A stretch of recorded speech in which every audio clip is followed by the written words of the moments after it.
¿Cómo están, chicos? Buenos días. ¿Cómo ha pasado? Todo bien, Inge. Chévere. Bueno, vamos a correr lista para empezar la clase. A ver. Fire, Aguinda. Buenos días, ingeniero presente. Buenos días. Karen Alarcón. Buenos días, ingeniero presente. Buen día. María Alarcón. Buenos días, ingeniero presente. Buenos días. Eric Altamirano. Buen día, ingeniero presente. Buen día. David Álvarez. Buen día, Inge presente. Buenos días. Jefferson Ampurudi. Buenos días, ingeniero, presente. Buenos días. José Valareso. Buen día, ingeniero presente. Buenos días. Jocelyn Vallas. Buen día, ingeniero presente. Buen día. Andrea Bayona. Buenos días, Inge presente. Buen día. Doménica Bejarano. No está. Kiara Bravo. Presente, Inge, buenos días. Buenos días. Dani Buñay. Buenos días, Inge presente. Buenos días. Denis Calvo Piña. Buenos días, Inge presente. Buen día. Guido Cardoso. Presente, ingeniero, buenos días. Buenos días. José Casco. Presente, ingeniero, buenos días. Buenos días. Dani Caspi. Presente, ingeniero, buenos días. Buen día. Magali Cepeda. Buenos días, Inge presente. Buen día. Neisel Chimbo. Buenos días, ingeniero presente. Buen día. Ángel Córdoba. Buenos días, ingeniero presente. Buen día. Andrés Estrada. Buenos días, ingeniero presente. Buen día. José Fierro. No está el señor Fierro. Slendy Gamboa. Buen día, ingeniero presente. Buen día. Alexis García. Buen día, Inge presente. Buenos días. Jocelyn Guamán. Buen día, Inge presente. Buenos días. Cristian Guato. Presente, ingeniero, buenos días. Buenos días. Joana Lamiña. Buenos días, ingeniero presente. Buen día. Eric Yanga. Buenos días, ingeniero presente. Buenos días. Josué Llerena. Buenos días, ingeniero presente. Buenos días. Helvis Llerena. Buenos días, ingeniero presente. Buen día. Rome y Macas. Buenos días, Inge presente. Por acá me faltó Helvis Llerena. Sí, dije, buenos días, ingeniero presente. Entonces, yo soy Llerena. Ya dije también. Son Sí. hermanos. Sí. ¿Dónde está? A ver, Josué y Helvis. ¿Y dónde está su otro hermano?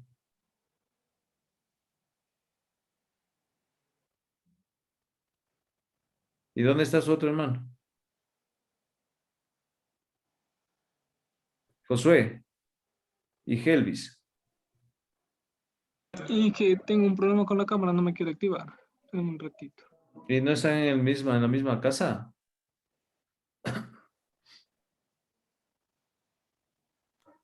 En el cuarto, Inge. A ver, encienda su cámara, quiero conocerles. ¿Cómo así? ¿Son hermanos? ¿Son gemelos? ¿Son mellizos? ¿Qué son?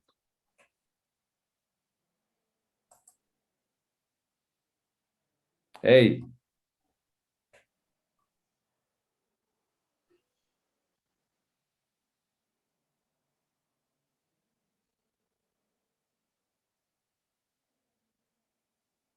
A ver, esperémosle a su otro hermano. Hasta eso sigo tomando lista. Daniela Mayancha.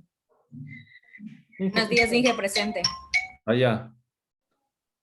¡Ey! Pero dejen verles bien, pues. ¿Dónde está? Dígame, Inge. Ya, es que como son hermanos, de pronto el uno va a decir presente por el otro. Ya, ok. Ya dije José Miranda. No, Inge, presente, buenos días. Bueno. Samuel Mulio. Presente, ingeniero, buenos días. Buen día. René Mulio. ¿También son hermanos? No, ingeniero. Bueno. No está René Mulio. Stalin Núñez. Presente, ingeniero, buenos días. Buen día. Jefferson Parra. Presente, ingeniero, buenos días. Buenos días. Michael Quinabanda. Presente, Inge, buenos días. Roberto Rosero. Buenos días, ingeniero, presente. Buenos días. Michelle Sagua. Buen día, Inge, presente. Buen día. Estefanía Salazar.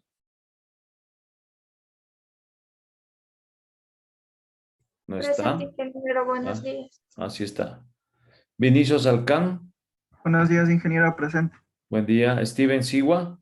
Buenos días, ingeniero presente. Buenos días. Jonathan Sinaluisa. Buenos días, Inge presente. Buenos días. Jeremías Sinaluisa. Buenos días, Inge, presente. ¿También son hermanos? No, nada que ver, Inge. No, Inge. No. Bueno. John Tierra. Buenos días, ingeniero presente. Buenos días. Emilio Vallejo. Presente, Inge, buenos días. Buenos días. Jair Valverde. Presente, Inge, buenos días.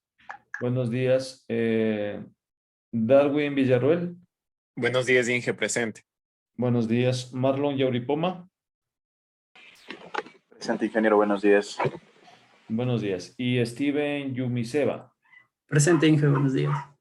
Buenos días. Listo. Han faltado 3. Inge, buenos días. Disculpe, lo que pasa es que yo estaba en la sala de espera y ya pasó por mi apellido Bejarano.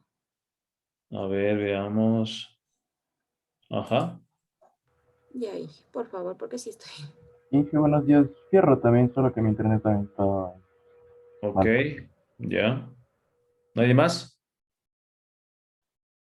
Listo. ¿Qué dice total 80? Ah, ya, ok. 49. Bien, ha faltado un solo estudiante. Bueno, vamos a continuar. Ah, ya llegó a su hermano. Señor René Mullo. Bien. A ver, ¿en qué nos quedamos? Recuérdenme, ¿en qué es lo que hasta dónde vimos la última clase? Mejor dicho, la primera clase.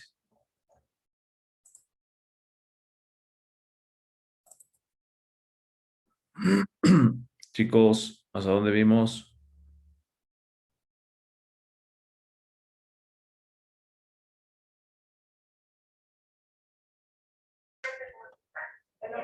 Hasta componentes del SIG. Componentes de los SIG. Hasta ahí nada más. Ok. Voy a compartir la pantalla entonces.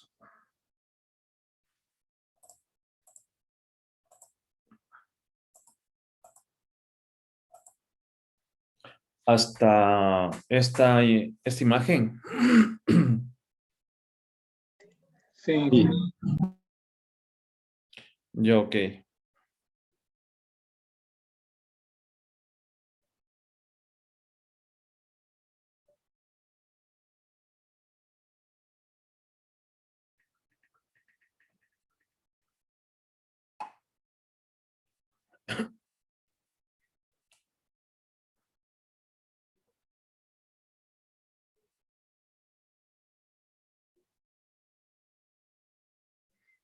Bien, entonces, ya vimos cuáles serían los componentes de los SIG. También habíamos hablado de un quinto componente, que serían los procesos o los procedimientos, ¿no es cierto? Vimos esta imagen también, si hablamos, me parece que de esta imagen, ¿verdad? Sí, Inge. ¿Sí? Sí, ingeniero. Ya, correcto. Y estas diferencias entre los sistemas grandes, medianos y pequeños también vimos, ¿verdad? Sí, Inge. Correcto, también vimos ya cuál era el objetivo general. Ya, me parece que por aquí nos quedamos, en los usos generales.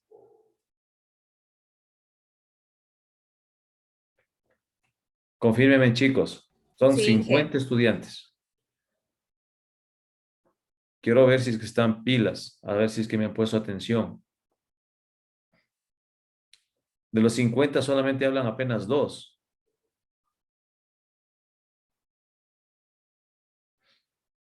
Bueno, yo tomaré en cuenta también las participaciones de los estudiantes. Así es que por favor pongan atención.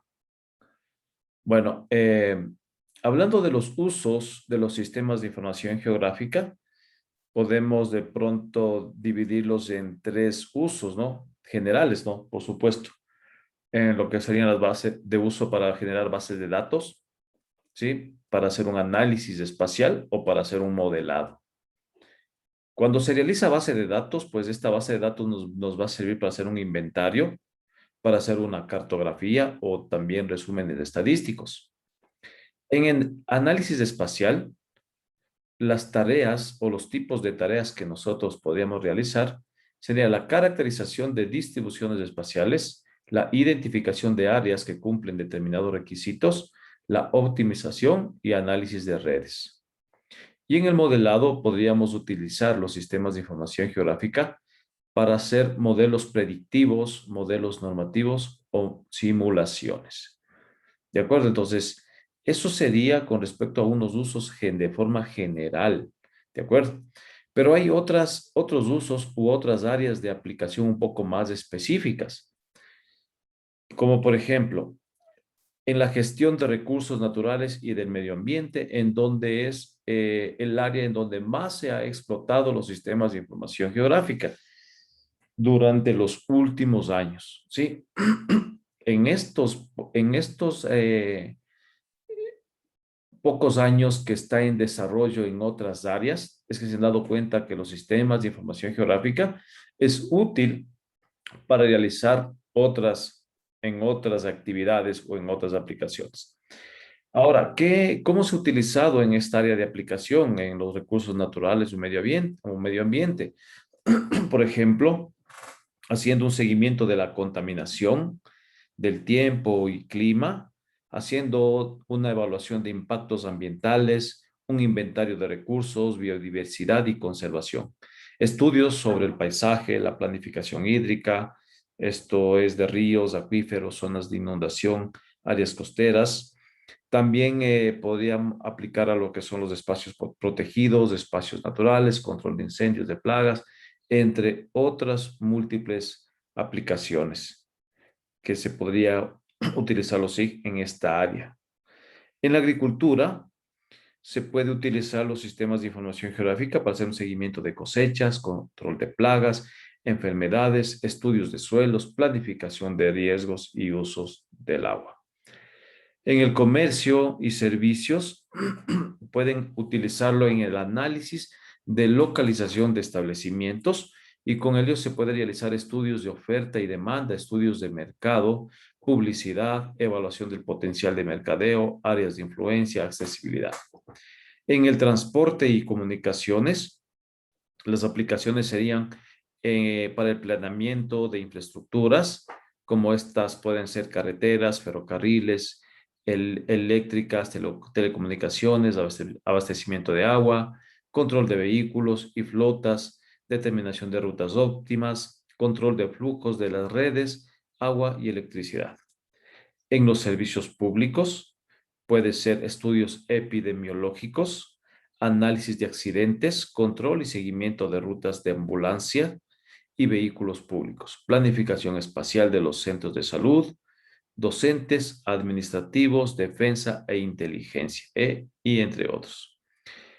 En otra área, como es la planificación territorial a varias escalas, estas pueden ser a escala local, a una escala de una cuenca hidrográfica o una escala nacional, para la protección civil, como quienes ocuparían estas o para qué aplicaciones, ¿no? Los bomberos, policías, actividades molestas y peligrosas, planes de evacuación, etc. Seguimiento y control de licencias de obras, catastro, mantenimiento de infraestructuras, calles, semáforo, etc. Planificación y su control.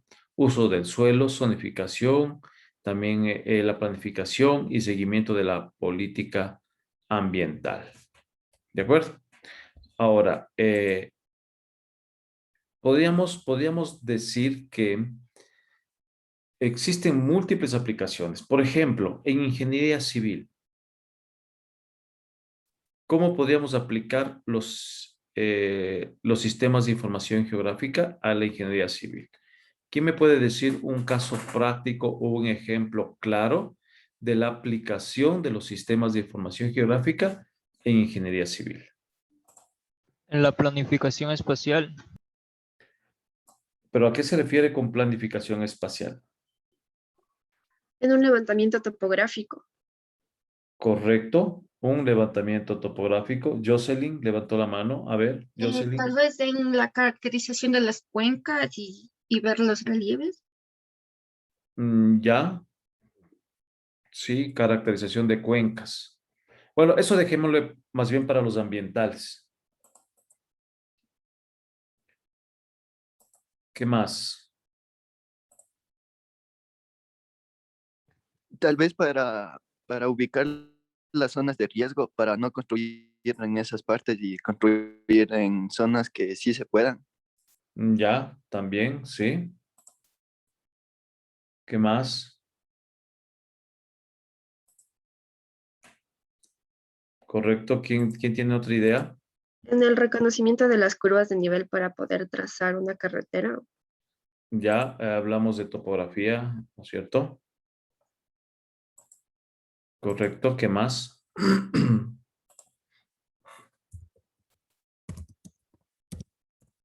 ¿Para qué más utilizaremos los sistemas de... Ahora, Perdón, no le escuché muy bien. análisis del impacto ambiental de una obra. Análisis de impacto ambiental. Sí, de acuerdo, pero ustedes como ingenieros civiles no van a realizar esos estudios. Estefanía Salazar. Los riesgos que se puede, como es, las consecuencias y los riesgos que se puede causar al momento de construir algo en, digamos, en una carretera o cosas por el estilo. Un estudio de riesgos, dice, ¿no es cierto? Ya, igual, también quienes hacen eso, bueno, ustedes como ingenieros civiles contratarían esos estudios. Guido. La visualización de un terreno donde se quiera realizar alguna construcción o algún estudio con la ayuda de un dron. Ya, correcto, ¿no es cierto? También podría ser, digamos, un levantamiento fotogramétrico, ¿no es cierto? Del área de estudio, puede ser, ¿no? Como para Sí. hacer esto. Ya, ¿qué más? A ver, vamos con, ¿quién más levantó la mano? Eric.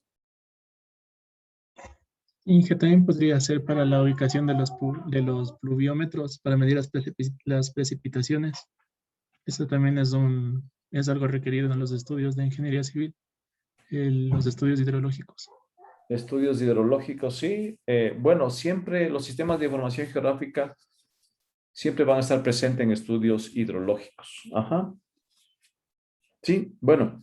Y poco a poco, a medida que avancen ustedes en la carrera, lo van a ir dando más o teniendo más claro el panorama para aplicar esta tecnología. Parece que Jeremías también, ¿ya habló Jeremías? Aún no. Podría ser para identificar las zonas las zonas protegidas como los parques y eso. Correcto, pero eso, por ejemplo, ya habíamos hablado, ¿no es cierto? ¿Quién lo hace? Eso sería un área de los recursos naturales y del medio ambiente para realizar un inventario de las zonas protegidas. Dani. También podría ser para el manejo del peligro sísmico. Sí, también un análisis de riesgos. Ajá. Pero igual no sé hasta qué punto un ingeniero civil puede hacer un análisis de riesgos, ¿no? Hay una carrera que se llama gestión de riesgos. Utiliza muchos sistemas de información geográfica.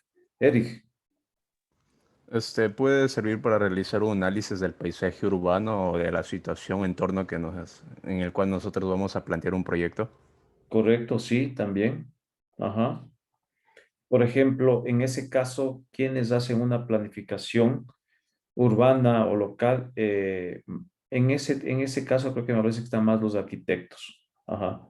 Alexis, También tal vez podría servir para analizar la ruta óptima de un punto a otro. correcto para trazado de vías. Ajá.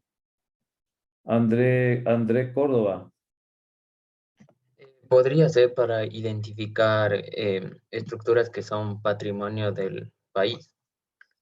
sí, también control de inventario de patrimonio, ¿no? También el tema de arquitectura es muy importante ahí. Ajá. También lo usan bastante los arquitectos. ¿Qué más?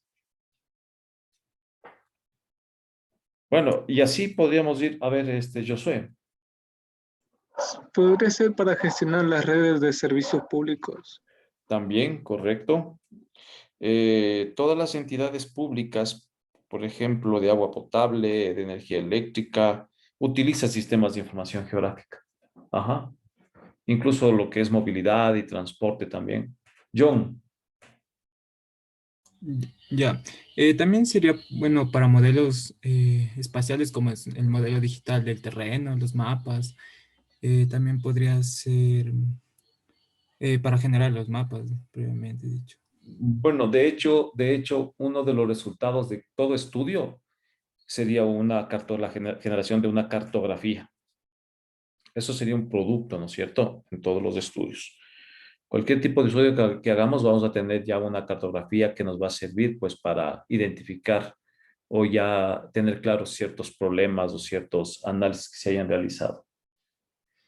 Bueno, entonces, en fin, existen un sinnúmero de aplicaciones,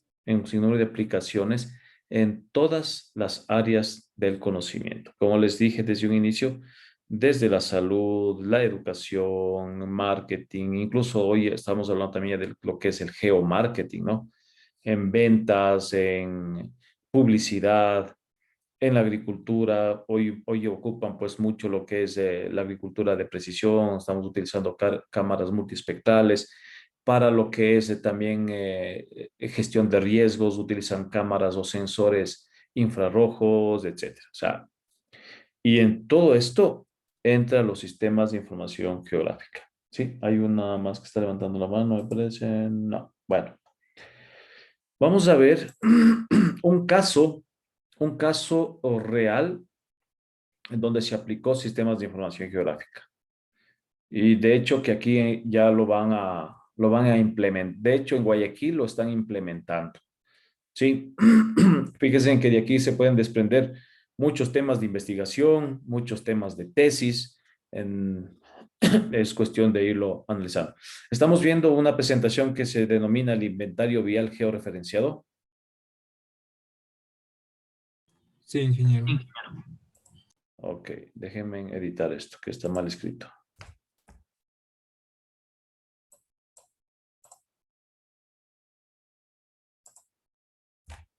Listo.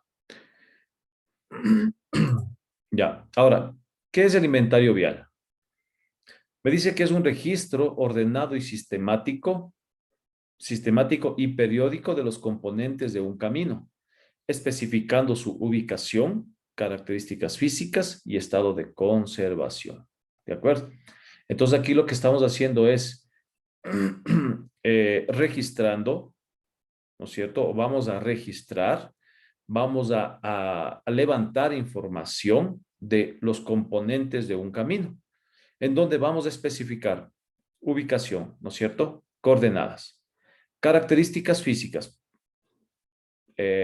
y estado de conservación, bueno, malo, regular, etcétera. ¿De acuerdo? ¿Cuál va a ser el objetivo de este inventario vial?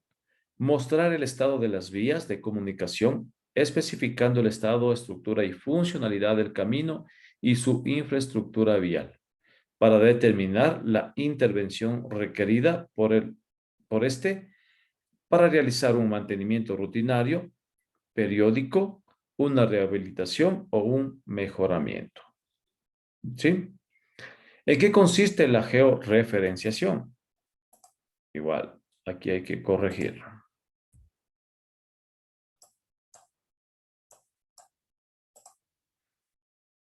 ¿En qué consiste la georreferenciación? consiste en utilizar las tecnologías del Sistema de Geoposicionamiento Global, GPS, y sistemas de información geográfica, GIS, con la finalidad de generar un banco de datos geográficos, es decir, una base de datos geográfica y cartográficas que nos permita la elaboración de mapas temáticos sobre la red vial, inventario y características, y diseñar a partir de este un GIS especializado para la gestión y planificación vial. Entonces, aquí vamos a combinar dos tecnologías, ¿de acuerdo? Un inventario vial que va a ser el registro ordenado y sistematizado periódico del camino, y vamos a utilizar GPS más GIS. GPS en la toma de datos de campo y GIS en el procesamiento de la toma de los datos. Sumando estas dos actividades, vamos a obtener el inventario vial georreferenciado. Es un inventario vial utilizando ambas tecnologías, GPS y GIS. ¿Cuál va a ser el uso de este inventario? Esto es un insumo principal para el análisis de los planes viales participativos y para el proceso de priorización de los caminos. Ese resultado es solamente una parte del potencial que tiene la aplicación de un sistema GIS. El resultado del georreferenciamiento de la red vial se visualiza en un mapa digital, es decir, una cartografía, donde se puede analizar mediante mapas temáticos la información y características de la red vial recogida en campo. ¿De acuerdo?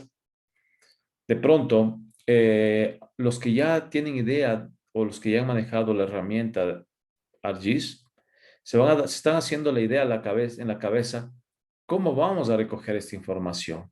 ¿No es cierto? ¿Cómo vamos a recoger esta información? ¿Cómo vamos a ir alimentando esa base de datos vial georreferenciada? ¿De acuerdo? Y las personas que de pronto no tenemos todavía idea de lo que se trata, pues estaremos aquí confundiéndonos un poco, pero más adelante, ya cuando manejemos el software, vamos a darnos cuenta de qué se trata este estudio. ¿De acuerdo? Entonces, aquí existen también unas características que deben ser levantadas de un camino. Es decir, que este estudio, para este estudio han definido ciertas características que deben ser recogidas, como por ejemplo, un código de carretera o camino, una longitud del camino expresada en kilómetros, el ancho de la plataforma, el tipo de la superficie de rodadura, el estado de conservación del camino, tipo de terreno, el tipo de señalización existente en el camino, tipo de puentes y pontones, número de alcantarillas, la localización de puntos de interés o puntos notables, como pueden ser estos centros poblados, lugares turísticos o de interés local, como también de puntos críticos, como los taludes, cauces del río, otros, puentes y desvíos de los caminos. ¿De acuerdo? Entonces, estas son las características que se ha definido levantar para realizar este sistema o esta base de datos georreferenciada. ¿Sí?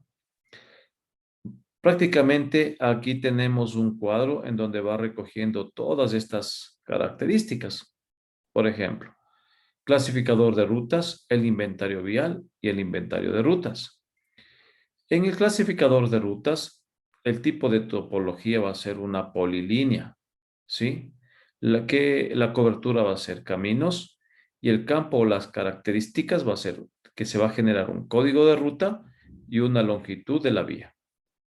En el inventario vial también tenemos el tipo de topología que va a ser una polilínea y también va a ser puntos, en donde la cobertura para la polilínea va a ser los caminos y los puntos van a ser las obras de arte sí, como por ejemplo aquí nos dicen en los caminos, ancho de la plataforma, tipo de superficie de la rodadura, estado de conservación de la vía, tipo de terreno, señalización. En la obra de arte, el clasificador de puentes según este código y las alcantarillas, ¿de acuerdo? ¿Cuáles van a ser los atributos que se van a recoger? Van a ser estos, por ejemplo, en el ancho de la plataforma menor a 3.50 metros, entre 3.50 a 4.50 metros, entre 4.50 a 6 metros, mayor a 6 metros, ¿sí?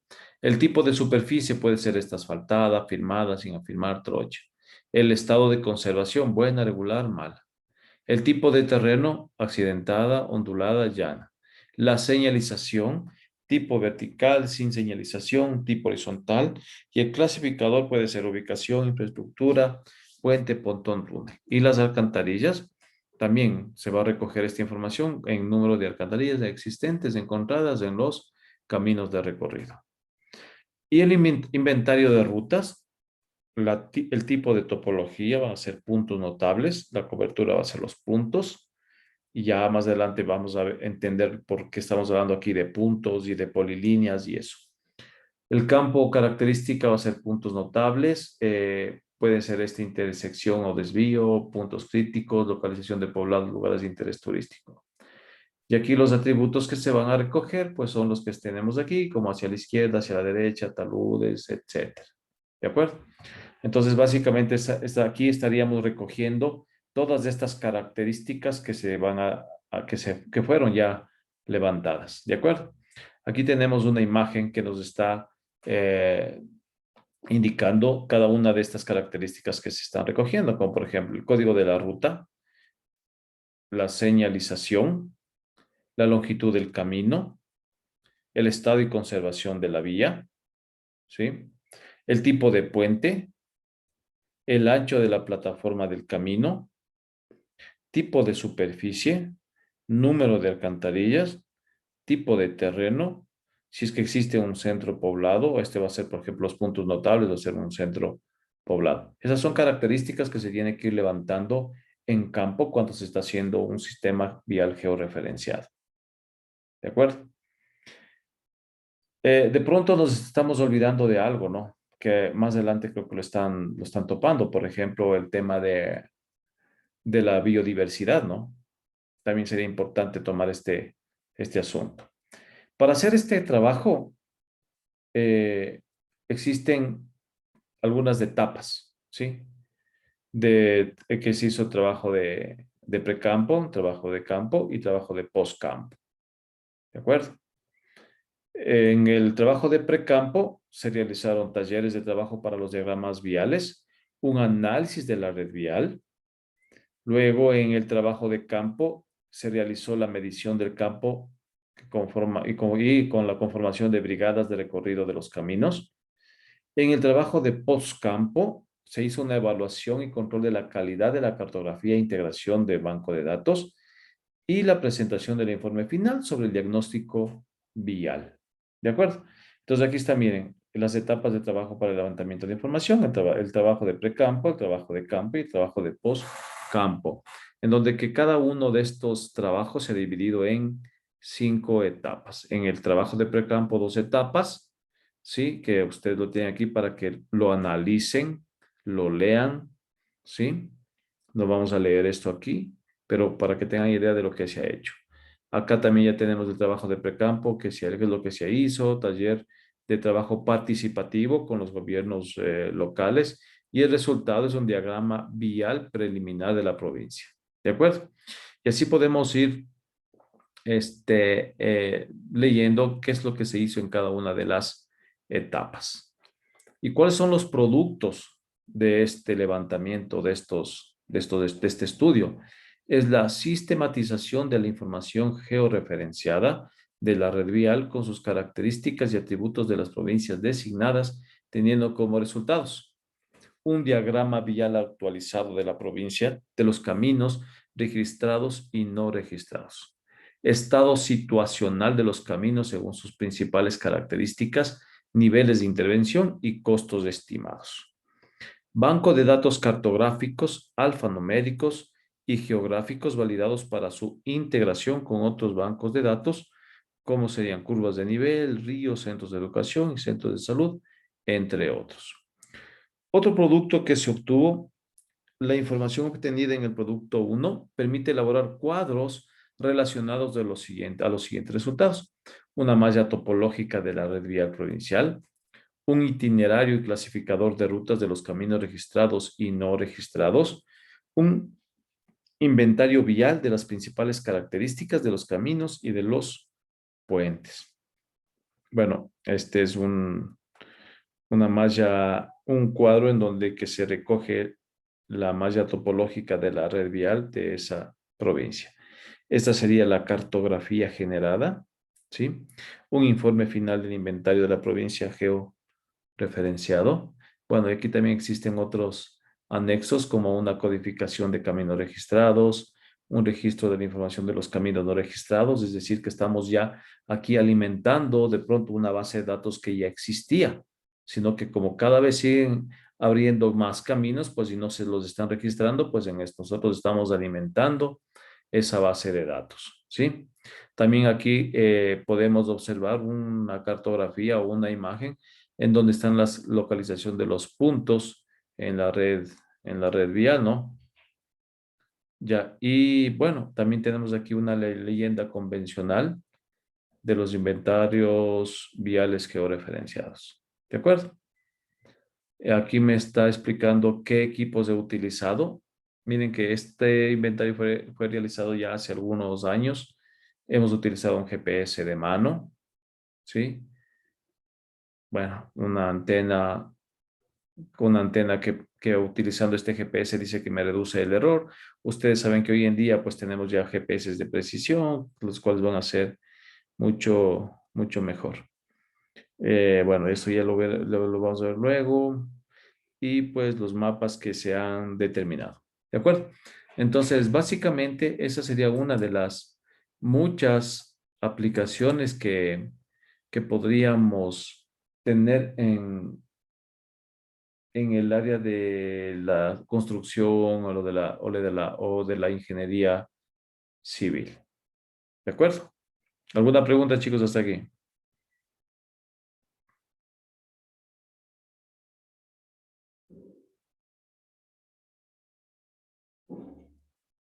¿Todo está claro? Bueno, parece que sí. Ya. También es importante conocer que la unidad elemental de la información geográfica es el datum, ¿sí? Que contiene las siguientes dimensiones de información: espacial, temática y temporal.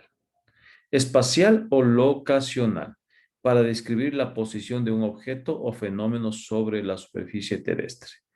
Es decir, que esta información espacial va a tener coordenadas X, Y y Z. La siguiente dimensión va a ser la temática, para expresar los atributos o propiedades de un objeto o localización. Y la temporal, para describir los cambios ocurridos en el transcurso del tiempo. Esta información se la puede omitir. Pero la de acá, la espacial o locacional y la temática, es muy importante a la hora de recopilar datos o a la hora de recopilar información geográfica. Cuando nosotros trabajamos en los sistemas de información geográfica, es muy importante conocer esta unidad elemental, ¿sí? La espacial. Es decir, en dónde nos encontramos. ¿Y cómo lo vamos a identificar? Mediante las coordenadas X, Y, Z. ¿De acuerdo? Otras características esenciales de la información geográfica íntimamente relacionada entre sí es la naturaleza continua de los fenómenos geográficos. Es decir, que estos fenómenos tienen que ser modelados como objetos discretos para su inclusión de los SIG. Y la escala de estudio influye en la resolución en las variables a tener en cuenta y el grado de detalle de los datos de estas, ¿sí? El desafío de los SIG consiste en representar la información geográfica con tecnología digital de forma consistente y eficiente. Y para ello es necesario un proceso de modelado. Entonces, toda la información geográfica que nosotros recopilemos, ¿sí? Se la debe relacionar y se la debe representar con la tecnología digital. Pero para ello, ¿no es cierto?, nos valemos de un proceso llamado modelado. Los ordenadores o las computadoras o los hardware y los SIG no son directamente aplicables a la realidad. Para ello es necesario un proceso previo de modelado de la realidad. Es decir, que es una construcción abstracta de un elemento, de un determinado lenguaje, dentro del cual se hace explícitas las relaciones entre los distintos fenómenos. Se reemplaza la manipulación física por la de símbolos y la actuación directa por la simulación. Un ejemplo del modelado clásico utilizado en la geografía es el mapa. Es una herramienta básica de abstracción de la realidad, siguiendo unas reglas básicas de estructura y referencia. En el caso de los SIG, este modelo de la realidad tiene que pasar por el formato analógico, es decir, del papel al formato digital del ordenador. A ver, entonces, tomando como ejemplo este estudio georreferenciado vial, ¿no es cierto? ¿Cuál fue la segunda etapa? Recuerdan que era ya el trabajo en campo, ¿no es cierto? Ese trabajo en campo fue la recopilación de la información. ¿Mediante qué recopilamos? ¿Qué nomás utilizamos para recopilar la información?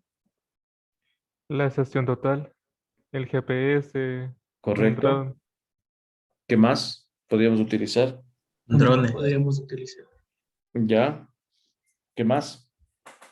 una cinta métrica, tal vez si no es muy largo el camino. ¿Ya? Sí, también. Fotografías satelitales. También. Pero ¿y en dónde llenamos todos esos datos? Una libreta de campo. Correcto, ¿no es cierto? Una libreta de campo o unas fichas. ¿Sí? Es decir, que toda esa información, ¿no es cierto? Nosotros estamos recogiéndolo en un formato analógico, en un papel. Y esa información debemos pasarlo a un formato digital. Entonces, toda la información que nosotros recojamos en campo mediante un papel es un formato analógico. Y ese formato tenemos que pasarlo al formato digital. ¿De acuerdo? Entonces, para ello nosotros necesitamos realizar un proceso de modelado. ¿De acuerdo? El proceso de modelado. Para ello debemos tener el conocimiento necesario para representar la realidad, ¿no es cierto? O recoger la realidad y pasarlo a un proceso, a un formato digital. Sí, tenemos aquí la realidad, acá lo vamos a procesar y acá lo estamos ya pasando a un formato digital. ¿De acuerdo? Entonces, este proceso de modelado, ¿sí? Este proceso de modelado requiere diferentes, ¿cómo decirles? Requiere diferentes actividades o de diferentes acciones, ¿no es cierto? Acciones de modelado, una realimentación del modelado, ¿sí? Y acciones también sobre la realidad, ¿de acuerdo?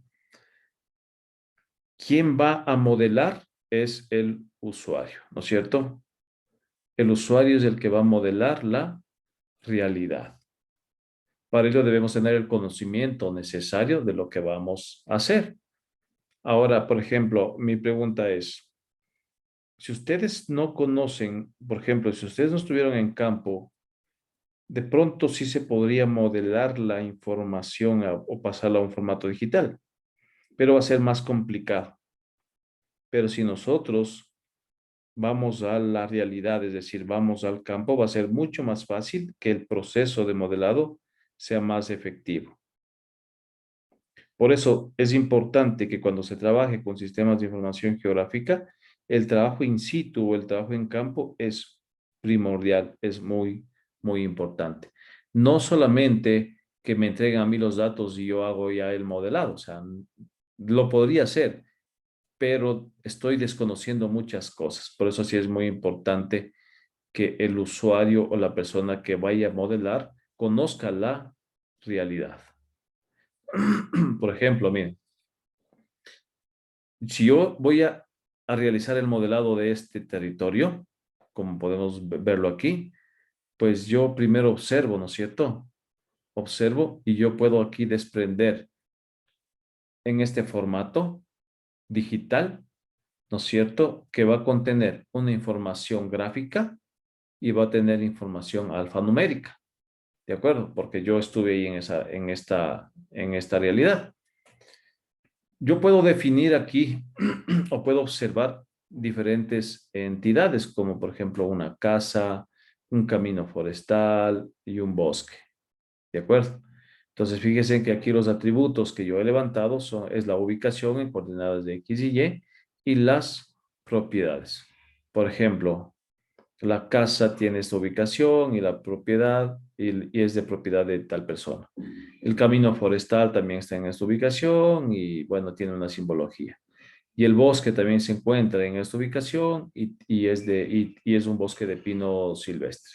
¿De acuerdo? Entonces, el proceso de modelado, como yo les acabo de decir, es muy importante que conozcamos la realidad. Y hay que pasar del modelado conceptual al ordenador. Para ello, debemos tener una versión digital del modelo, ¿no es cierto? Aquí tenemos ya el modelo de la realidad, el modelo conceptual que nosotros los realizamos y la representación digital, que este sería mi producto. ¿De acuerdo? La organización lógica de los datos en un esquema manejable por el ordenador constituye el modelo de datos. El modelo de datos, que es un conjunto de reglas para crear representaciones de la realidad en un entorno digital y discreto. ¿Cuál es la diferencia entre los términos modelo de datos y estructura de datos? Modelo de datos, según la definición anterior, es un concepto más abstracto que el de estructura. Y estructuras de datos son esquemas operativas para gestionar la información que físicamente se almacena en diversos formatos de registro. ¿Sí? Entonces, eso también debemos tener claro, la organización lógica de los datos. Ahora, ¿cuáles son los modelos de datos y la estructura de datos registrados? ¿Sí? Una representación digital tiene los siguientes modelos de datos, ¿no? El modelo de datos, la estructura de datos y los registros. Para ello tenemos un modelo vectorial y un modelo raster, ¿sí? Para vectorial, por ejemplo, puede ser la estructura de datos en forma de espagueti o topológica. Y para el raster, full raster o row length, que eso ya lo veremos, ¿sí? Y los registros serían para vectorial el shape y para el raster IMG o el grid. ¿De acuerdo? O sea, ¿qué quiere decir esto? Que esta representación digital, ¿no es cierto? Dependiendo del modelo de datos, que este modelo de datos puede ser vectorial o puede ser raster, la estructura de estos datos vectorial y raster puede ser en forma de espagueti o topológica y para raster, full raster o row length. ¿Y cómo se va a registrar esto? ¿Sí? Para el vectorial en shape y para el raster en IMG o grid. Entonces aquí vamos a entrar a ver ya lo que sería el modelo de datos vectorial. ¿De acuerdo? Entonces, es importante saber y conocer también que los sistemas de información geográfica trabajan con dos tipos de modelo de datos, el vectorial y el raster. El modelo vectorial o el modelo de datos vectorial para los objetos discretos como un buzón de correo, una calle, una manzana. Y los objetos de codificación por sus fronteras mediante listas de pares de coordenadas que los delimitan. Y tienen también estos modelos vectoriales una dimensión espacial. Los objetos geográficos se representan por puntos, líneas y polígonos en consonancia con sus rasgos y en función de la escala del estudio. ¿Sí? Cuando nosotros vamos a representar puntos, líneas y polígonos, los puntos son lo único que tienen un par de coordenadas, es decir, que no tienen dimensiones. Las líneas son un conjunto de puntos que tienen una dimensión y los polígonos también son una línea cerrada, línea de puntos cerrada y que tienen dos dimensiones. Si a los polígonos se les añade la variable volumen, se les dota de 2.5 dimensiones. Bueno, aquí esto mediante la estructura de los datos TIN, se representa óptimamente variables continuas. Esto de aquí ya lo veremos más adelante cuando manejemos los TIN. Ustedes van a entender qué es un TIN, que es una red irregular de triángulos, y ahí lo entenderemos un poco más. Pero que quede claro que con qué tipo de datos, mejor dicho, el modelo de datos vectorial, ¿no es cierto? Trabajan con puntos o están representados por puntos, líneas y polígonos. ¿De acuerdo? Eso que quede claro, que el modelo de datos vectorial se representa por puntos, líneas y polígonos. ¿Sí? También tienen una dimensión temática. La información temática está asociada a esos elementos gráficos mediante las tablas y dan a un sig vectorial, dan lugar a un sig vectorial. ¿Sí? Entonces, esto está claro, ¿no? Puntos, líneas y polígonos me representa el modelo de datos vectoriales. Aquí tengo este ejemplo.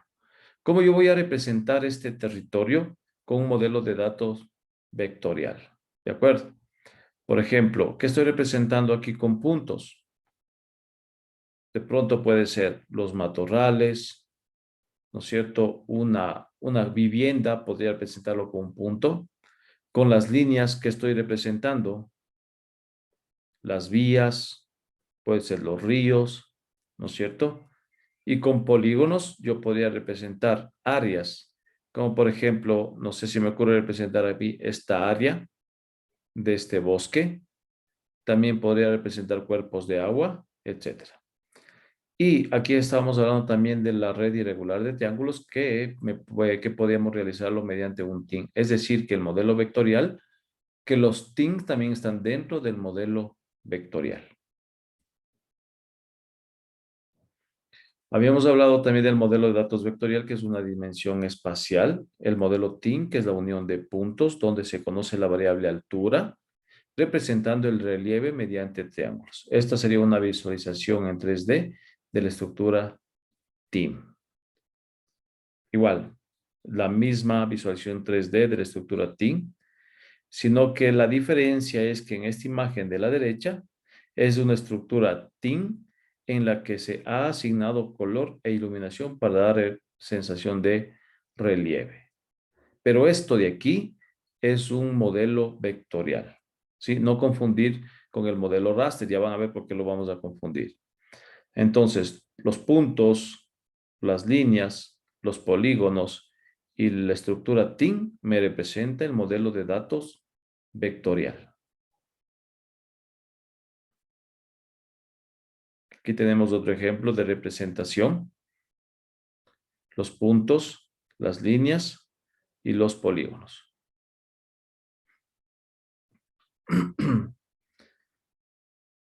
También habíamos hablado de una dimensión temática de los datos vectoriales, ¿sí? La descripción de un objeto geográfico estaría incompleta si no incluyese atributos temáticos. Estos atributos temáticos deben caracterizar aspectos esenciales que se requiere tener en el proyecto o estudio.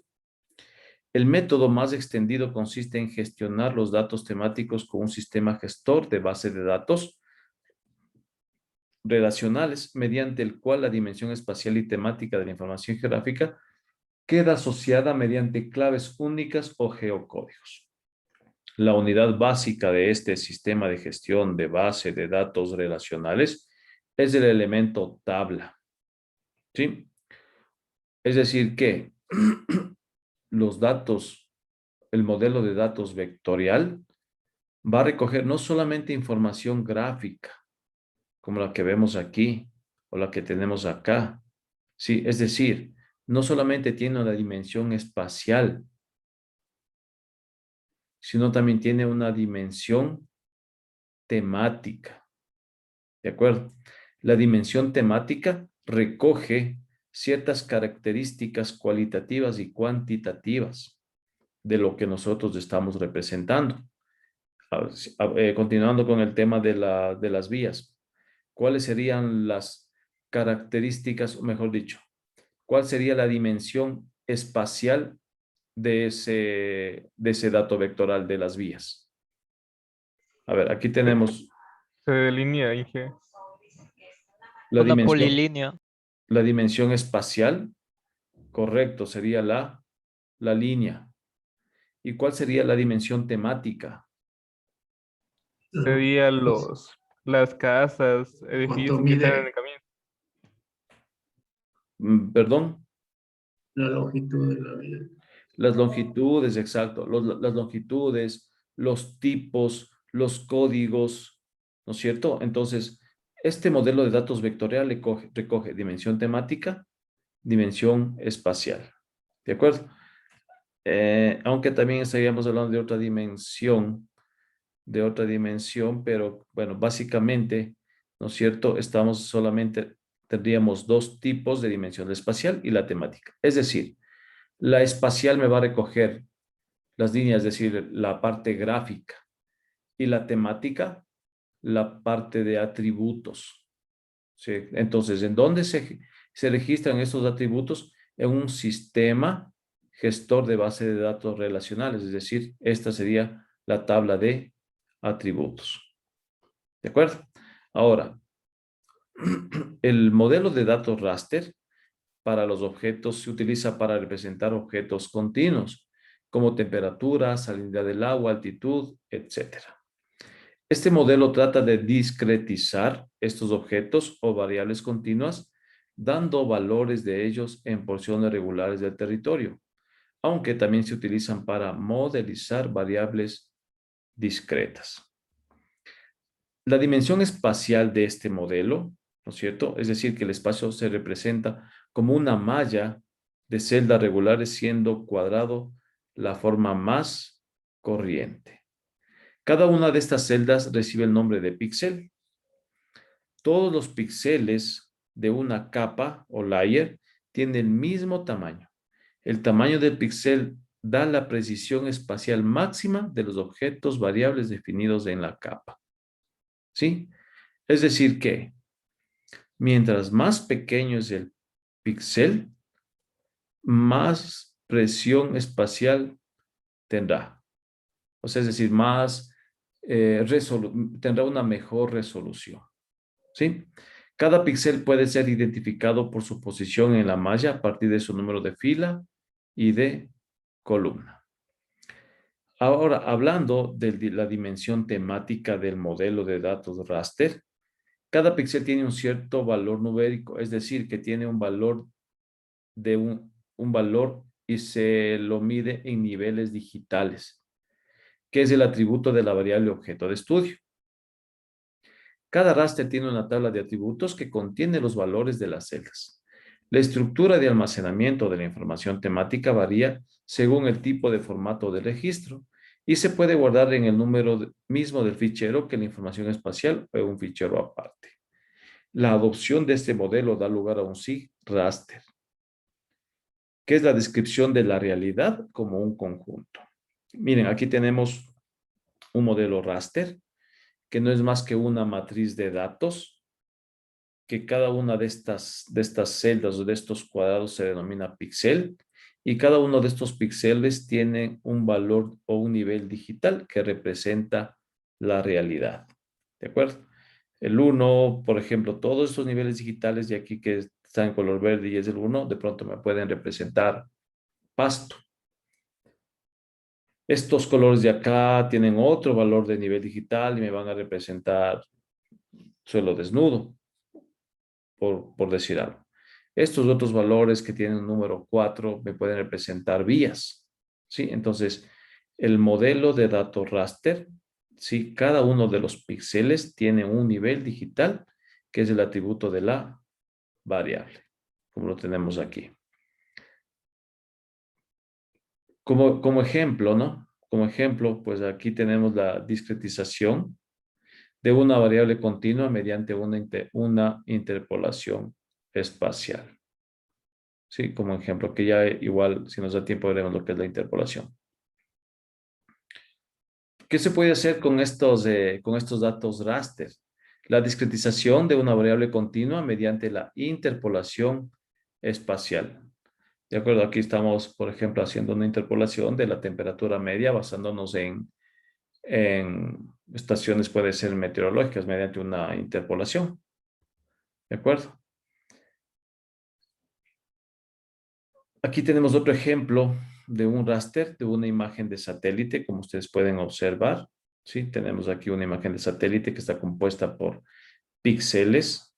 ¿Sí? Cada uno de estos píxeles tiene unos niveles digitales. ¿Sí? Esta sería la estructura de un raster en imágenes satelitales. ¿Cómo se representan los raster en las imágenes satelitales? ¿Sí? Mediante bandas. Mediante bandas. Una imagen satelital está compuesta por bandas que recogen información de varias zonas del espectro electromagnético y se organizan en múltiples bandas, ¿sí? Bueno, no sé si es que lleguemos a hacer esto, pero para obtener, por ejemplo, esta imagen satelital que tenemos aquí, al descargarnos imágenes satelitales, tenemos que hacer una composición basándonos en las bandas y en los colores, y llegamos a obtener, por ejemplo, un color RGB, como el que podemos observar aquí. ¿De acuerdo? Esto solamente como para tener información cómo están estructuradas las imágenes satelitales. ¿De acuerdo? Aquí tenemos la representación de la realidad mediante un modelo raster. ¿Sí? ¿Cómo está representada la realidad mediante un modelo raster? Tenemos aquí un raster, hemos extraído una porción pequeña del territorio, ¿sí? Y fíjense en cómo se ve el modelo raster. Cuando ustedes, por ejemplo, han estado en Google Earth y al hacer zoom, pues vamos a mirar cómo se comporta el raster, ¿no? Al final vamos a ver estas celdas. Vamos a hacer un ejemplo. Denme un segundo.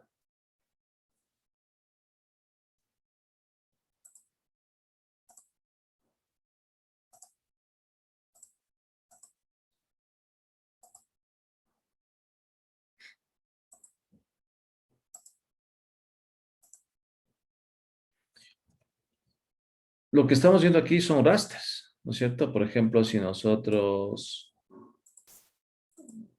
Bueno, vamos acá, Riobamba, Chimborazo.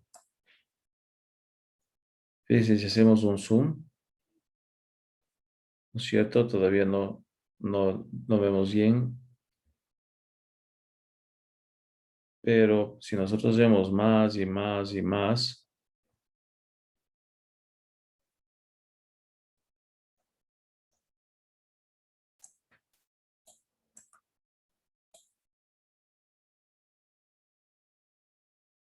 no me permite.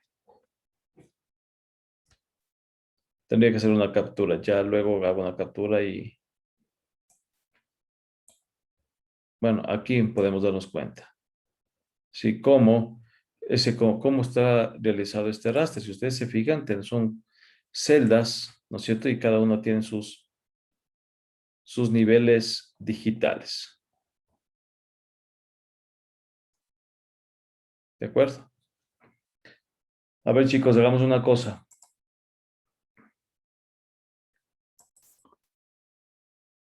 Ya, continuemos.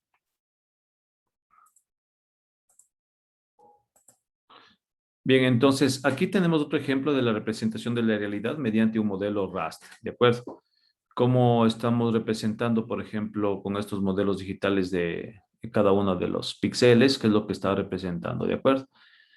Existen algunas ventajas e inconvenientes de los modelos vectorial y los modelos raster. Pues aquí podemos ver, ¿no es cierto?, cómo se representa la realidad con modelo vectorial, puntos, líneas y polígonos, y cómo estamos representando también el modelo raster, ¿de acuerdo? Cómo se representan los puntos, cómo se representan las polilíneas y cómo se representan los polígonos, ¿de acuerdo?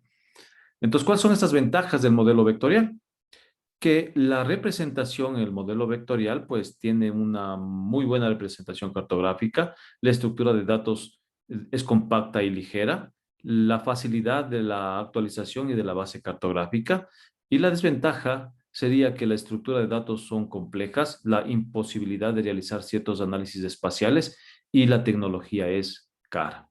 Ahora, ¿cuál es la ventaja de trabajar con los modelos rasters? Que es una estructura de datos simple, buenas capacidades para el análisis espacial, simulaciones y modelado, la compatibilidad con las imágenes y la tecnología es barata. Y una de las desventajas sería menor precisión locacional, archivos grandes que aumentan geométricamente cuando aumenta la resolución y la necesidad de estructuras de compresión de datos, ¿sí? Entonces, esas serían las ventajas y las desventajas de trabajar con un modelo u otro, ¿no es cierto? De trabajar con modelo vectorial y el modelo raster, ¿de acuerdo? Ahora, cada proyecto SIG utiliza distintas fuentes de datos que a su vez se pueden encontrar en formatos muy variados. Una clasificación simple de estos datos distingue entre fuente de datos y carácter digital de la información. ¿De acuerdo? Tenemos dos tipos de fuentes. Fuentes primarias, fuentes secundarias, ¿sí? También tenemos aquí documentos digitales, ¿no es cierto? Fuentes, documentos digitales y documentos no digitales. ¿De acuerdo? Por ejemplo, los documentos digitales serían levantamientos topográficos, la telemetría, medidas con GPS, imágenes de satélite, drones, otros instrumentos digitales. Estas serían fuentes primarias y los documentos que levantaríamos con las fuentes secundarias serían imágenes de satélites, bases de datos digitales, listas de direcciones de coordenadas, documentos de escanes. Y los documentos no digitales son las observaciones en campo, documentos lineales, censos, encuestas, entrevistas, listas, mapas, ortoimágenes o fotografías, ¿de acuerdo? Y las fuentes secundarias tenemos documentos de archivos alfanuméricos, mapas analógicos y también podríamos encontrarnos con las ortoimágenes, ¿sí? Existen asimismo algunas técnicas de captura para la información vectorial y para la información raster, ¿de acuerdo? Para la información vectorial tendríamos las técnicas de captura automática y manual. Lo mismo sucede con el tipo de dato raster, ¿no? ¿Cómo capturamos de manera automática, ¿no? Porque la información vectorial, existe ya información digital disponible en ciertos portales, base de datos, páginas web, que ya lo veremos. GPS, estación total. Y de manera manual, digitalización con tableta, digitalización en pantalla. Los raster podemos obtener de manera automática información disponible, información digital disponible, imágenes de satélite, fotografía digital, y la manual también podemos hacerla mediante escáneres, creación de capa, o también aquí deberíamos añadir ya, también de la manera, en el tema, sobre todo en la técnica automática, la fotografía con drones, ¿de acuerdo? Entonces, esas más o menos serían las técnicas de captura, ¿sí? ¿En dónde encontramos nosotros o cómo obtenemos esa información? Por ejemplo, sí, aquí hemos visto ya, tenemos unos GPS comercial de gama media, de precisión métrica, tenemos otro tipo de GPS de gama alta, precisión milimétrica, y tenemos una estación total de precisión milimétrica. ¿Cuál de estos tres equipos a ustedes se les hace más familiar?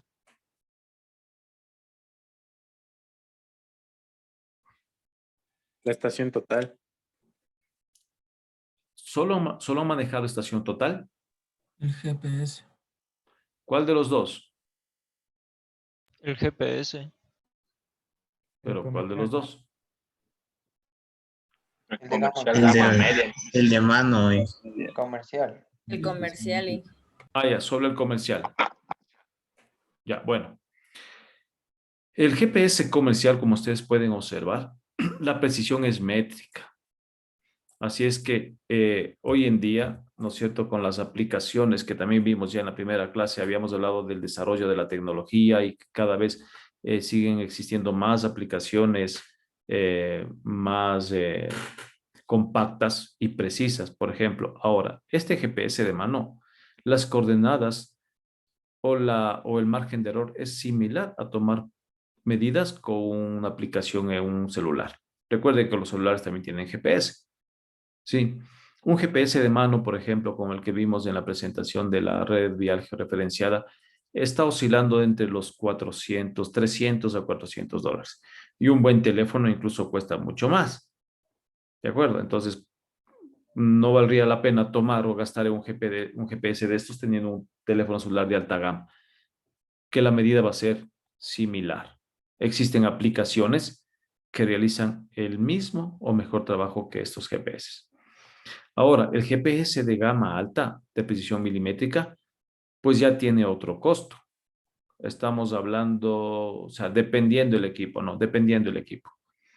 Hay equipos low cost que me dan precisión centimétrica, pero también va a depender mucho del procesamiento de la toma de los datos.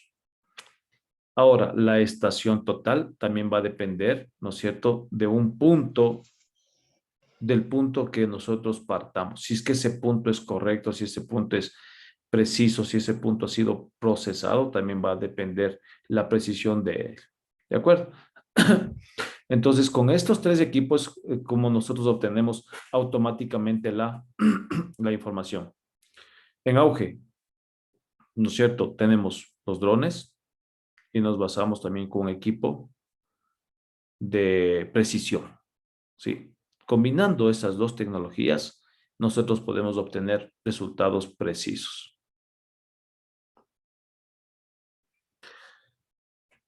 Sí, José, comenten. Ingeniero, disculpen, ¿los laboratorios de la universidad ya cuentan con esta tecnología como son drones y GPS de precisión? Lastimosamente no. Muchas gracias. Lastimosamente no. De lo que yo sé, solamente tienen la estación total electrónica, me parece. Si no estoy mal. Y de hecho, para algunos trabajos han contratado mis servicios. Les invito a visitar mi página que se llama, bueno, al final conversamos de eso. Entonces, bueno, lastimosamente no tiene. Yo voy a conversar con el director de carrera, con el doctor Tito Castillo. Sería muy bueno que ya la carrera empiece a gestionar este tipo de tecnología, que es muy importante que tengan conocimiento. ¿De acuerdo? Bien. Igual, ¿cómo obtenemos esta información ahora? Estas imágenes satelitales, ¿sí? Existe una multitud de sensores aeroportados y satelitales que ofrecen información sobre el espectro electromagnético. En los últimos años se ha comenzado la liberación de imágenes de satélite y ortoimágenes de alta resolución espacial. Sí, bueno, este es un Plan Nacional de Observación del Territorio, incluye el Plan Nacional de Teledetección y el Plan Nacional de la Ortofotografía Aérea. Existen cientos de satélites que están en el espacio y nos están dando imágenes todos los días del globo terráqueo, ¿de acuerdo? Pero esta información no es totalmente gratuita, ¿sí? Y tampoco no es tan fácil de obtener.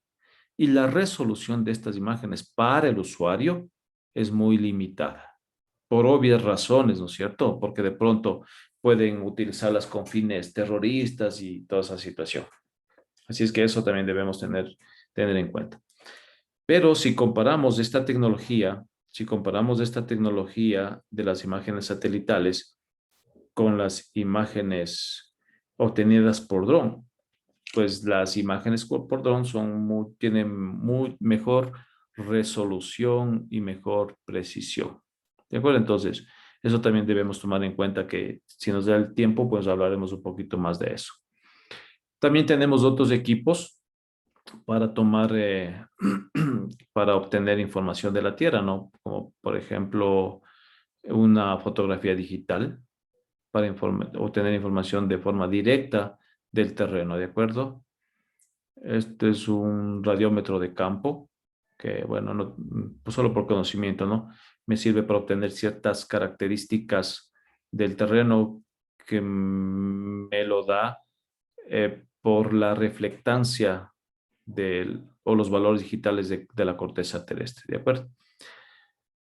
También podemos obtener información de las estaciones meteorológicas mediante una interpolación. Podemos obtener datos meteorológicos como por ejemplo la temperatura media. Sí, a partir de algoritmos podemos crear ciertas interpolaciones y obtener este tipo de datos. Ahora, ¿cómo obtenemos o cómo creamos nosotros la información vectorial de una manera manual? con la digitalización mediante una tableta digitalizadora, ¿no? Podría ser una técnica, ¿no? Este procedimiento implica el uso de un periférico que mediante señales eléctricas determina la posición de un punto señalado con un cursor. El mapa analógico se fija en la superficie de la tableta y los dispositivos electrónicos transmiten la posición del cursor en el programa que transforma las coordenadas. Bueno, como es una digitalización. De acuerdo, aquí tenemos, miren, un ejemplo de tabletas digitalizadoras, ¿sí? Para realizar la información, para digitalizar o para crear o generar la información vectorial. ¿De acuerdo? También podemos hacerlo en pantalla, que es, de hecho, es lo que nosotros vamos a hacer en un programa SIG que incorporan las herramientas que nos permiten la creación de nuevos elementos geográficos mediante la utilización de un puntero que crea un nuevo elemento gráfico. ¿Sí? Esto se da sobre todo en programas SIG de tipo vectorial. Las herramientas de digitalización en pantalla en los SIG vectoriales son cada vez más potentes y precisas, compitiendo directamente con los programas CAD. ¿De acuerdo? Aquí tenemos un ejemplo cómo podríamos, si ustedes se fijan en esta parte, que está aquí subrayada, aquí está un ejemplo de cómo se realiza una digitalización en pantalla. ¿Sí? También podríamos realizar a ver, ahora, hablando del dato raster, ¿no? ¿Cómo obtenemos los datos raster? Mediante el escáner, puede ser un A4 o un A0, y eso podemos pasarlo también a pantalla.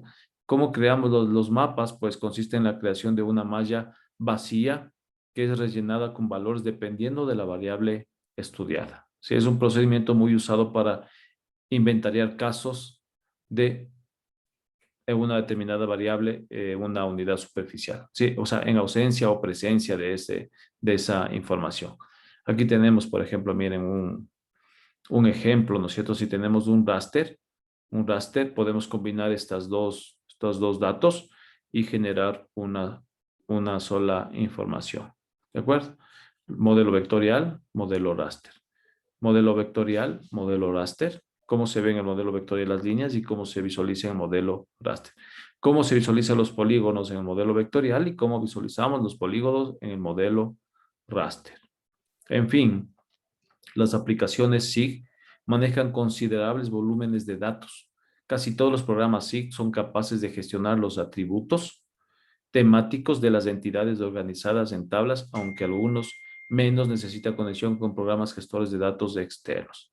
La preparación de las bases de datos de los atributos de una aplicación SIG ocupa buena parte del diseño de dicho SIG.